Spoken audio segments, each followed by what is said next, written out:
take first pick. That's insane. Undefeated map here for Team Liquid. Leftovers with the choice. I honestly don't understand this. Like, not at all. You have Battlefield of Eternity still open, where Team Liquid has 3 wins and 4 losses, and from Leftovers' perspective, it's one of their best maps. Granted, so is Tomb. So Leftovers has a 2-3 record on BOE, 40% win ratio, which is great for them given their average win ratio. Liquid has a 3-4. But when we're looking at Tomb, yes, Leftovers has 2 victories and 1 loss. That's a positive win ratio, is great for them. But you have a 5-0 on the side of Team Liquid. Take them the best To map, me, see if we can beat them. That's really an insane choice to make. So the confidence coming out of that is pretty awesome. But I'm curious to see if they can back that up. Let's see if it pays off for them. You know, a hero that they play pretty well and does well on this battleground, Junkrat. I mean, with the stats now being available on the HGC website, you don't even have to do your own research in maps anymore to find that out. Because if that wasn't the case, I would have said, okay, maybe throughout the entire season, Leftovers didn't really keep track of how Team Liquid scores on the map and just go after what they feel confident in. Sure. But now on the HGC website, you can easily look up a lot of these stats for yourself, at least when it comes to the map scores. So they just say, we don't even care. We can dominate early on and we can snowball this. I like the confidence. It's just surprising. Maybe they're just confident on this battle. They're like, you know what? We can handle this. I don't care. What's going on with Team Liquid? They're going to push forward, and we'll see if it pays off for them as we head into game number 4. Leftovers looking to tie out this series. Team Liquid looking to end it. I am absolutely on board. If they feel they have the confidence, then show me what you got, boys. I'm interested. Tracer banned out. Shocking. Has been banned out for the last 3 or 4 series by Team Liquid. Phoenix, how about as a ban? So apparently Leftovers just saying, there's no way that we go up against Phoenix. If you give it to us, it's fine, but we're not fighting him. Team Liquid, now thinking about their choice. That Garrosh is up and available, one they've picked up pretty often. Hanzo good on this battleground too. Phoenix is, by the way, he has 3 wins now in Europe and 4 losses. That's currently his track record. 3 wins, 4 losses? Yes. So short, a little bit under 50%. I mean, obviously, still have a very small sample size on him. We've only seen now 3 teams play with Phoenix, so we're going to get a bit of a better idea throughout the weekend, but just to keep you guys updated here, because when we compare that to the win ratio that Phoenix has in Hero League, where he's sitting at 63%, that's of course a far cry away from it, but again, we're talking sample size here, of course, as well. DAB also showing how much damage can put off with him. Really well played the last couple of games. DAB played on Infernal Shrines, now the best Phoenix performance that we've seen out of all games where Phoenix has been played today, for sure. Personal challenge to all the other EU players. Can you outperform DAB? We'll see this entire weekend. Garrosh picked up. Team Liquid will have Sport Pavilion on the Garrosh, which is usually a good start for them. I think this is something that Leftovers expected. They banned Garrosh in the last 2 games, and the reason is obvious. The setup just simply in general that we have through Sport Pavilion Garrosh is great for Team Liquid. They have a great track record with him, 7 wins, 1 loss, and Leftovers therefore banned him out twice now, with them now focusing on the Phoenix ban. Garrosh comes in, and again the opening with Medivh and Diablo. So it's the same opening that we saw in the last map on Infernal Shrines by Team Liquid, but it's also what we have already seen on the second map attempted by Leftovers. It backfired then, but maybe on Tomb, that's the map where you can make it work. Tank control for both of our teams. Team Liquid going to be getting that portal control pretty soon. So far, it's been Malfurion. It's been the one that you go into if you're trying to control those portals a little bit better, but you have a world where Stukov works out too, and Stukov's been playing pretty well by Splinter today. They may try to move towards him. I could see Hanzo again. Like a Hanzo opening here, maybe again with Stukov. Malfurion, as you said, works out as well, but so both of the supports, you can take one of the supports and then ban the other one out. That would, again, push Leftovers very likely towards Rhaegar, even though they deviated towards Alexstrasza on Infernal Shrines, but that is very map-specific. So Team Liquid's MO so far was taking supports quite early. Maiev over Hanzo. I would have expected Maiev to come out a bit later in the draft, but they seem to be worried that Leftovers might ban her. I mean, you get some portal control, and then you get Maiev there, which Team Liquid doesn't enjoy, so I don't mind them pulling up there, just expecting what their 4th or 5th pick is going to be. The Hanzo, of course, could be later on, but I also wouldn't mind seeing them move into that Junkrat. Mentioned it a little bit earlier, but Junkrat helps out with portal control, also helps out with wave clear. Team Liquid has now 8 games played with Maiev and 6 wins and 2 losses. So they are actually doing really well with Maiev. Basically better than any other team that we have. Yeah, they're the Maiev team in Europe. Zealots have played 1 single game with Maiev and they won it. But outside of that, Team Liquid is the only one that wins with the hero. All right, Bans. Hanzo. I would have expected Team Liquid, as I said before, to go into Hanzo over Maiev. Didn't do that, so now they allow for the ban on leftover side. But with Gul'dan still being around, there's a lot of tools that Liquid can still use. So I think from the damage department, they're still going to be fine. Hanzo is a bit better for interrupts around the turn-ins. And of course, he grants vision, which is another big tool that Team Liquid would love to use. Medivh is already on leftover side, so they shouldn't have too many problems with vision. It's gotta be a Sukkot ban, right? I would expect so, with Malfurion being picked up. Because they're kind of melee heavy as well. And that'd be really difficult to play into if he silences Maiev. Okay, there it is. Alright, leftovers. I actually have to double check how much Gul'dan they played. So leftovers played 7 games with Gul'dan, and they lost 5 of them. But I really think that with the setup they have, Gul'dan would actually be great for them. And the map. The map caters to it. You want to have the wave clear. You can follow up with the damage on this. So they definitely play Gul'dan. And 29% win ratio on the hero is just at the average. The average win ratio in HGC is 28% of their games are victories, and there's Gul'dan. Okay, so I really like that. Having Thrall for the bot lane now, playing around Gul'dan here. Great hero for the combo. Yeah. Thrall making it even better. I mean, at that point, you're talking Earthquake again, so how do you get out of this? And Ponybus played that well, too, in the last game. Really enjoyed his Thrall, poking just enough, sustaining through the combos that were coming his way. Look at the prediction here. We're having leftovers currently, okay, down to 55 right now, but they were just sitting at 60% a second ago. People really believing in them after the last map, after we saw Infernal Shrines, and they played great on Infernal Shrines. I really liked it. If they can translate, if they can transfer that performance into Tomb, there's definitely a chance. But again, Liquid is unbeaten on this map. People still believe in the Team Liquid curse. Voting for leftovers, man. When's it gonna hit? They're all betting on it. Well, Blaze and Junkrat, there he is, finally coming out. Helpful for the control of the portals. Get some decent wave clear in here too, and then you have that follow-up for a Riptire, with Riptire being one of the strongest ultimates in the game, it feels like, in terms of control. Rega. For the final pickup? Maybe not. Because I would have expected Rega, but with how long they wait, seems to be more that they are having some discussion about the pick, more so than I expected. Here comes Ariel. Well, against Garrosh, we've seen it from Liquid. We have seen Oriel, right? That's what they did. And the idea was basically to just make sure that Garrosh can't get close enough, so you always use the whip to push him back whenever he tries to set up for anything. That was a pretty cool move by them. The combo worked out quite nicely, but I mean, with Gul'dan, you would have a battery, I would still be surprised. Oriel is not a hero that we have seen a lot yet. Okay. Okay, that just happened.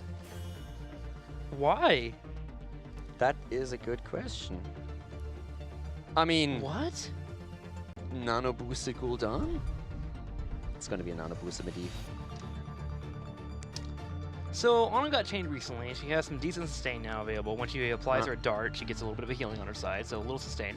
But her range got nerfed because of it, so she's more of a liability on teams and dives to dive comps. And look who's diving on the other side. You have Maiev, Garrosh to follow up, Malfurion for lockdown, and you have Blaze for jet propulsion. Now, of course, if you're a skill shot god, which is hard to pull off at pro level play, and you're landing sleeps left and right, and you're nailing those heals, which are only about 200 per pop, is it enough? I honestly look at this and I'm just like, see, Ariel comes up and I'm like, oh, okay, well, you have Medivh, you can sustain through enough, you get some healing coming out there, you got a battery coming, you can handle Garrosh. But Ana, I got nothing. Pretty much in the same boat here. The draft until then was very clean cut. You start with the Medivh Diablo composition, that's already gold right there. You add then later on Gul'dan to the mix. Makes perfect sense. You have Thrall, all those heroes cater to the map, they fill their roles, and then I would have expected Rega. He actually fit. Yes, I can understand the Auriel argument as well, but Ana comes in and I'm just like, why? And I'm very ready to find out, because if Linked is that skill shot god that just hits everything, then hell, by all means, make it work. Nano boosted Gul'dan, like get those. Let's go. Get that into play. If that's the path to victory, then by all means.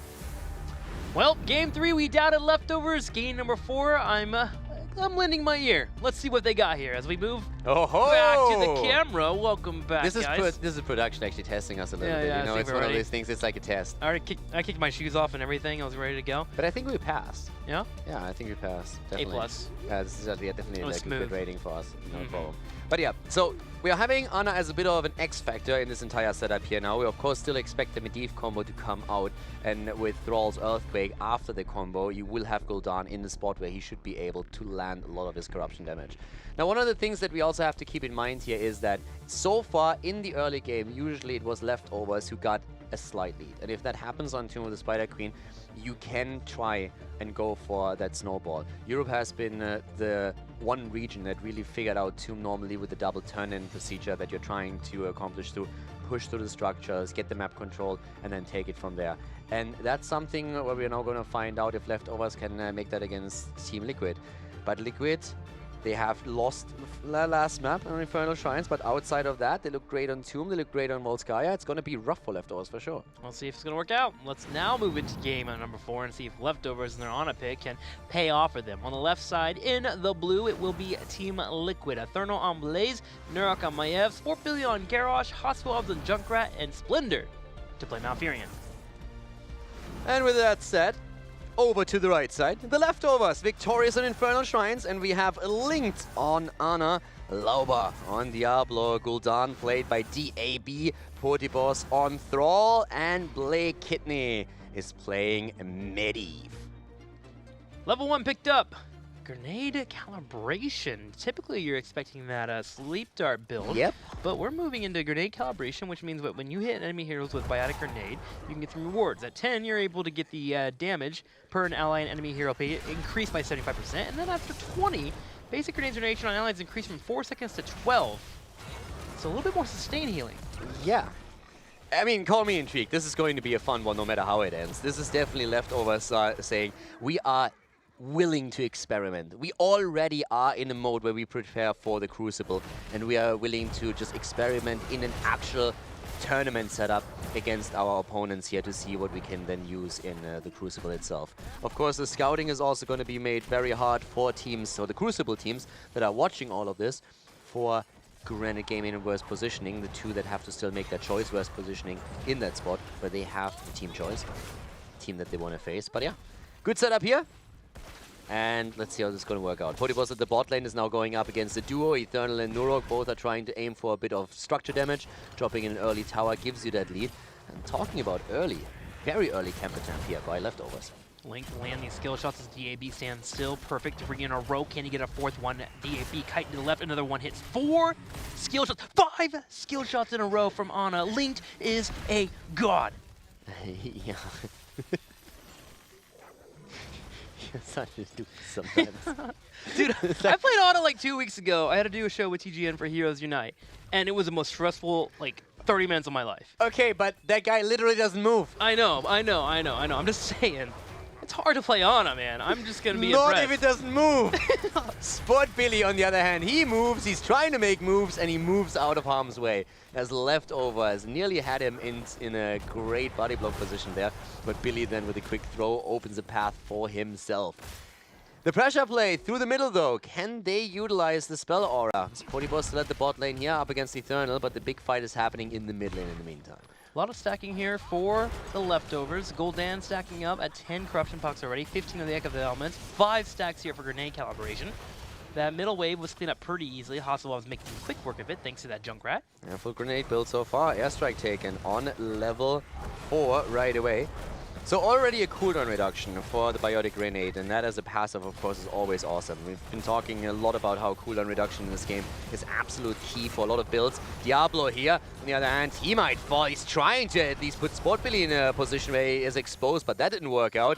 And that's, of course, another 12 gems lost. And it could be more, because Medivh is trying to move away. But with a tether coming in, it looks very unlikely that Kidney is going to survive this. Linked, trying. but not really keeping him alive for too long. Black Kidney pulled off the sin that you pull off against a Garrosh when he is right behind you. He's trying to get in range to toss you. And when you pull out an ability, such as your missiles that you're trying to pop in, you get stunned for half a second as you try to turn around, and that gives him enough time to get up there and actually throw you. Had he just right-clicked away, I think he would have actually escaped.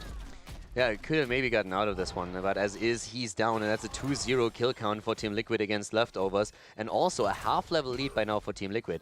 And we've been mentioning how important it is in this early game stage to make sure that around the turn-in, you are able to delay it and not allow your opponent to double. And that's what Liquid is currently working on, trying to get that double turn-in. They have the Blue Web Weavers already coming in, and they will also do that with a level 7 talent that is just about to hit for them. So this is great for any pressure play coming from Team Liquid. Narc finds an engage, Eternal follows it up into a jet propulsion, DAB all by himself, getting knocked around like a pinball machine. He finally falls as Gul'dan able to get deleted and won't be able to be here to help out the Web Weavers. This is not a pretty play for Leftovers. This is not going well. Losing Gul'dan as you're trying to fend against an objective that has lane pressure is brutal. They don't have a lot of wave player now all of a sudden. Their best wave player just got taken out. Liquid already was in an advantageous situation through the objective, through the talent lead, and now that just continues, pressuring the middle, the bottom, and the top lane all at the same time. Liquid is getting insane value out of that first turn-in because of the Diablo kill. Typically, you might find yourself in a Gul'dan spot where you might get a level over your opponent with an Eloy turn-in. They are 2 levels ahead, are making a case to get to 3 levels. This 4 in the middle may actually go down. It's going to. It's ridiculous how far ahead Team Liquid is. It's actually ridiculous. This was one of the fastest turn-ins that we have seen in a long time, and that turn-in should have never done this much damage. But with the kill against Gul'dan, that was an easy one. 2 levels ahead after the first turn-in. A fort down. The fort at the top lane basically dropped, and down to the bottom lane, it looks very similar. Liquid currently with 28 gems. If they get the second turn-in, if Leftovers not somehow sneaks in a turn-in on their own before that happens, Liquid can snowball this into oblivion. It's going to be an avalanche rolling over Leftovers. Another Groundbreaker comes out. Oh my god. Medivh sharking around. Portal comes out, so DAB wants to get away, but Sport Billy says no. I think Gul'dan was actually halfway through that portal, and Sport Billy stepped up and yanked him out, and then tossed him into a kill. Yeah, DAB is doing fantastic when it comes to stacking his level 1. He's sitting at 20 stacks of the Echoed Corruption, but he is just absolutely getting obliterated right now. Yeah, Team Liquid is stacking deaths of his. 2 deaths already. There's a 2-level lead and a level 10 ability. And they're just invading. They're just running in. They're just like, wait, you want to take a camp? You know what? No, it's not going to happen. And there's only one Garrosh coming in, but the rest of the team is already on the way. All right, there's the attempt. Maybe. Maybe. Yeah, there's the kill. Garrosh goes down. Can they survive the counter-aggression, though? Yeah, Portal. Liquid a little bit too optimistic, but they're still on their way to steal the camp away from Leftovers. Even in a 4 versus 5, Leftovers is very reluctant to engage into an opponent that has heroic abilities. Team Liquid has 2 forts down, a 3rd low, take away the night camp. Finishing up these minions as well, trying to grab enough for a second turn-in, in which they'll start beating on key walls at 7 to 8 minutes in the game. And the turn-in, as you just said, they're working on exactly that. 13 on Eternal. There's level 9 for the Leftovers. Still 2 levels behind. Top lane is getting pressured. Yeah, there's Eternal though. In trouble once again. Needs to be careful. Sport Billy comes in. But these are kills that are not supposed to happen. Liquid is so far ahead, they have to play this a little bit more disciplined. This was Eternal just being way too far out at the bot lane, and he needed to move away a bit faster. Of course, we have to put a caveat on. With full vision, it's always easy to make these judgments. Sure. But they are finding themselves now in that spot where you're so far ahead that you're becoming a little bit cocky and you feel you can get away with anything. I thought he was up that far, so Team Liquid could go for a boss. Hey, if we lose Eternal, we get a Bait them boss down, play. Yeah, make the boss play. Yeah, maybe. But that didn't seem to be the call because Team Liquid all rotated down. Bit of a mix-up between the two, and now Leftovers hit 10, and they have a chance to get themselves back in the game. Yeah, now it's one more combo time, and you're 2 levels behind, but if you start getting turn-ins now, and if you set a combo up and win a team fight, you can still come back into this. If that happens, then Liquid only has themselves to blame for not playing a little bit more carefully as they made their plays earlier. Here comes the attempt already. Bunker is out. Okay. Thrall, thrown, Earthquake, used. Sport Billy getting low here, but not down yet. And here comes the APOC. quick silence against Diablo, and that was a big player. Once again, Lauba in trouble, 27 gems on him, and he goes down. Houseops also falls, but the gem count, that's the important part. Leftovers just lost 27 and had no chance of recovering them. Diablo reset as well. He comes back, but he's low. Thanks to the souls being deleted. Boss going for that turn-in. He has 27 gems available. There's only 43 available for leftovers in total, but Boss wants to get rid of them. There we go, dropping off. And Team Liquid waits for the Junkrat. They don't have enough yet. Leftovers still needs a few more. That's a big problem for them and a great situation for Team Liquid because they can wait for Junkrat to come back. Also, the level 13 talent is, of course, fantastic. If Liquid gets it before the turn-in happens, they have a very good shot at engaging into these fights. Linked again with shot after shot. His build continued now with the level 10 nano boost as expected. Debilitating dart taken as the level 7, and we have potentially another engage here. There's already gems being dropped and picked up, so now we are looking at another potential turn-in from Team Liquid as well, and they have the level 13 talent. Medivh, though, is dancing around above them, realize they're trying to go for that turn-in. Corruption comes out from DAB, hits one on Splendor. Splendor having those 13 gems. Wants to drop off, but Boss could be in trouble. Yeah. Debilitating dart, basically. Damage reduction on the first you hit after you activate it. So, again, looking towards those skill shots. And talking about shots fired against Lauba. He's about to go down here, but he's trying to get the kill against Splendor and nearly pulls it off. Just the Iceborg at the level 13 talent is keeping him alive. Once more, we have another portal coming into play as we already see the Earthquake used again, but there's the second kill against Gul'dan. Thrall not able to interrupt that and shut the place down. And now with Liquid looking at 7 kills to 3, a 2-level lead at level 13 to 11. They go to turn in again. The double kill against Leftovers making it possible. And they'll be able to push in multiple lanes. Top lane, bottom lane we push in soon. Blaze already on top of that. Team Liquid clearing out the top side.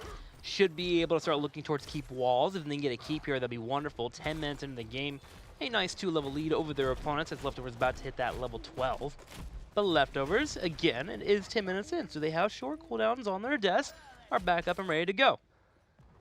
Yeah, but this should still be... This should hurt a lot. Talent advantage, Web Weavers in. Even with the early ones, you should be able to at least take the walls down. Ideally, of course, you want to take a keep here. That's the main thing you would like to accomplish. Oh, but DAB. oh my god. Oh, that just hurts. Buddy. Yeah. Oh, wait a minute. Can they actually save him? Blankety. Barely.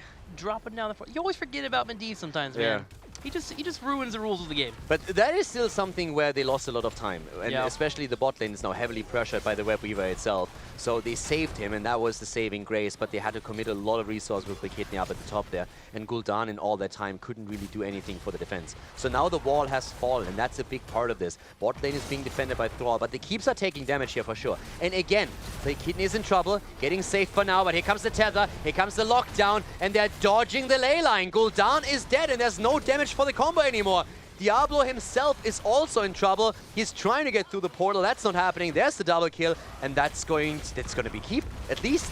Ana gonna be next here. She gets focused down. The root comes out. There's the taunt. Another kill, but he tries to drop down the beast step and maybe bait Nurok into a fight, but Nurok a little bit too wise, turns around and jumps straight on the keep. That's down. The other keep on the bottom right being sieged by minions. That's 2 keeps. That's 2 keeps for sure.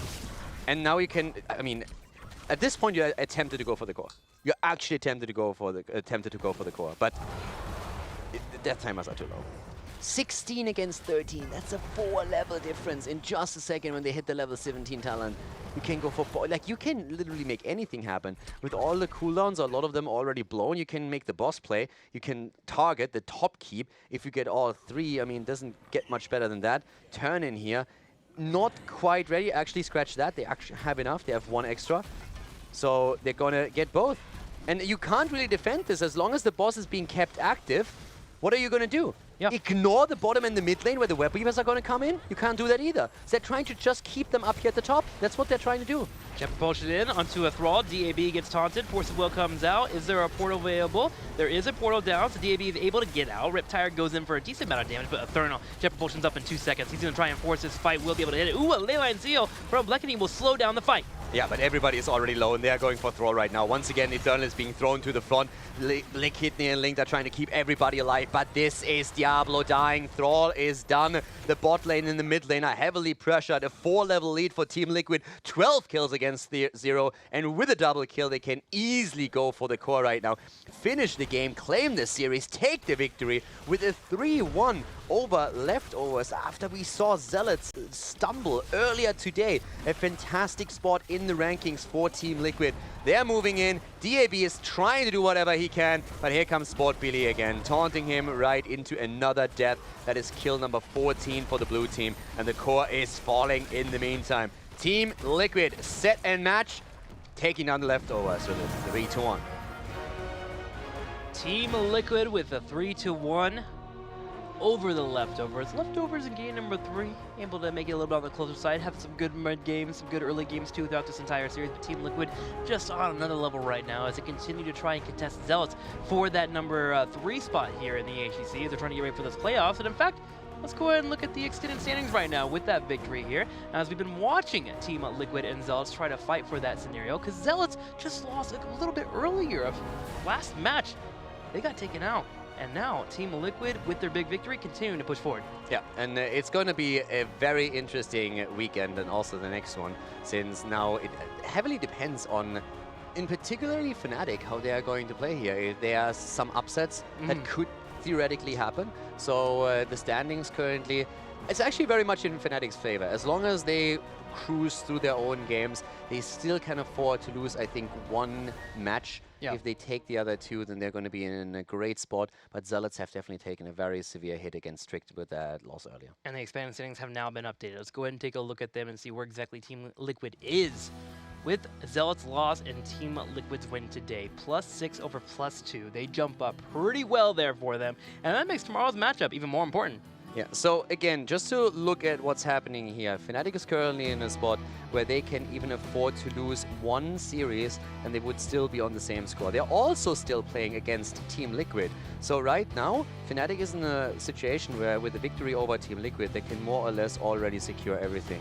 But they have, of course, a few more games to play this weekend. But a very interesting fight that we're seeing here between Fnatic, Team Liquid, and Zealots in particular. There's an outside chance of Method also making it up into the number 2 slot, but that would also mean that they have to win all of their remaining games and all of their contenders have to lose a few of the matches that they still have ahead.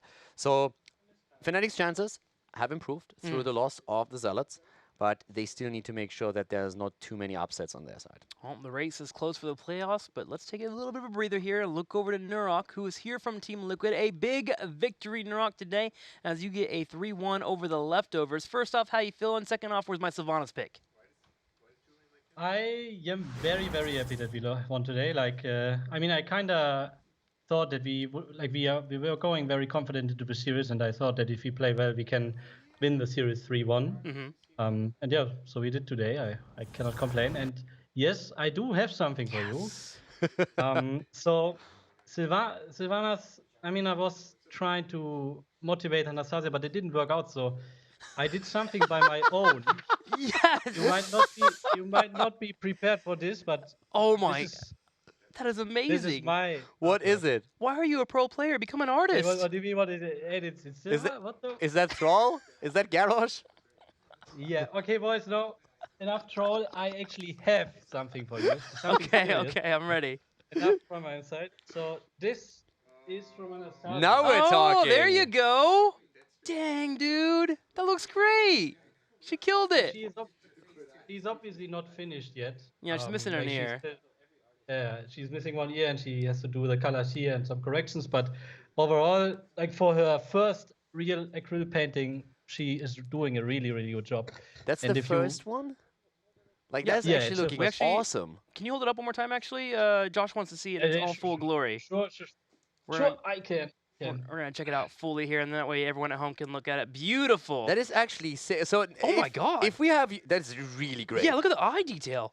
Next time we have you here, like, we are going through a progress now. So next time that you are here, we are going to check if there's already something changing. But that's absolutely amazing. So well done. Well, over to Caldor. First of all, congratulations. You guys must be pretty happy about Zealots losing earlier today, and now the victory that you just picked up. That definitely increased your chances to climb in the standings. I have a couple of questions, though, because I was really surprised. First of all, were you surprised that Tomb was picked against you? By leftovers? Kinda, yes. I think we have 100% win rate on that map, and we are very confident playing it. I mean, if they are picking it against us, we are very happy with it, obviously, and Yeah. Okay, coming back to Tomb, because I was very confused that you actually picked Infernal Shrines over Tomb. As you said, you have a 100% win record on the map. Most of the time, you were second pick on the map, though. Was that one of the issues why you didn't want to pick it, that you feel more confident being in if the map is picked against you? Or why Infernal Shrines over Tomb? We were thinking a bit that maybe you thought, okay, leftovers are looking strong in the early game, and you wanted a map that is a bit more drawn out into the late game. What was the thought process? So I think the biggest issue was like I was AFK for 1 minute, and during that we were talking maps. And sadly, I would have probably called for a Tomb, but my team decided differently. I have no clue why. Why would we pick our 100% win rate map against them? Probably because as second pick team, it is a bit you are running into a bit of a disadvantage. That's what I assume, but yeah, I can't really give you insight onto that, sadly. All right, so the rest of Team Liquids are just griefers. Got it. I agree. Yes, they are. Let's come to another big staple for you guys. You are the team in HGC Europe that by far plays the most Maiev. Talk to me a bit about the hero. You in particular have a huge impact on a lot of those wins. You guys play very well around tethers into Stuk of Silence, for example. What makes Maiev so great for you guys, and why do you think other teams don't pick her as much as you do? So I think Maiev in general, like even after her nerf, she's still a very, very strong hero. Like obviously she got hit by numbers and stuff like that, but she's still fine.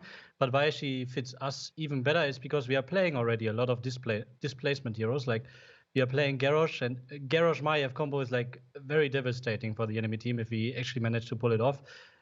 Combined with the Stukov, as you already mentioned, it's also like it's not much they can do apart from having a Medivh. But even a Medivh doesn't necessarily save against Maiev because like there's so much displacement going on, and if I land a good cage, they might have to use the portal for that. Maiev just puts a lot of pressure on the enemy team if played well.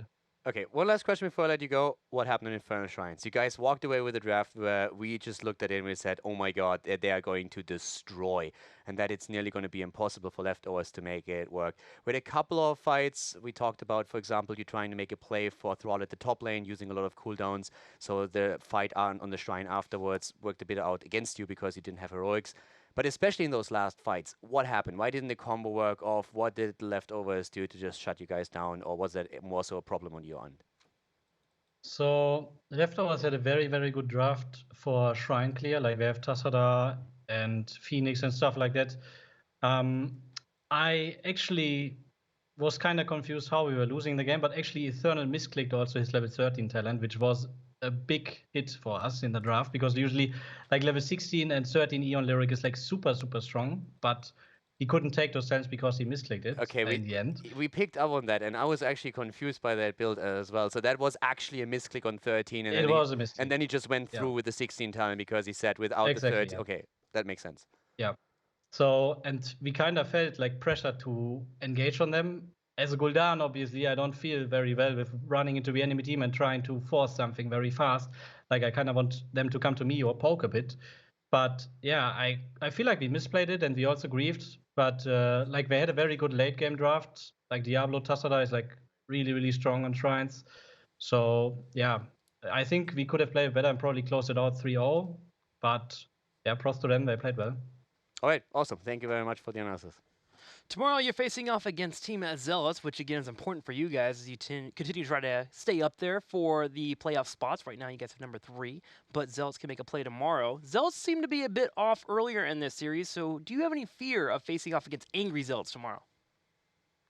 So I'm not feeling feared, not at all. Like we were scrimming them quite a bit I think not this week obviously because we were playing them, but overall I think the scrims are like a bit in favor for them. But they are struggling a bit in the last, like in 2 out of the last 3 matches, they were struggling a bit. The series against Fnatic was very solid, obviously. But I think, as I mentioned already in the interview, I think last week, if the team which gets more comfort picks or just has a better day will probably win tomorrow. And I think it will be a close series in the end regardless. Like, I think it will be a 3-2 either way. Awesome. Well, I know Caldor and I are both hyped for that match, so I'm going to let you go. But before you leave, of course, show us that Sylvanas one more time and give us shout-outs.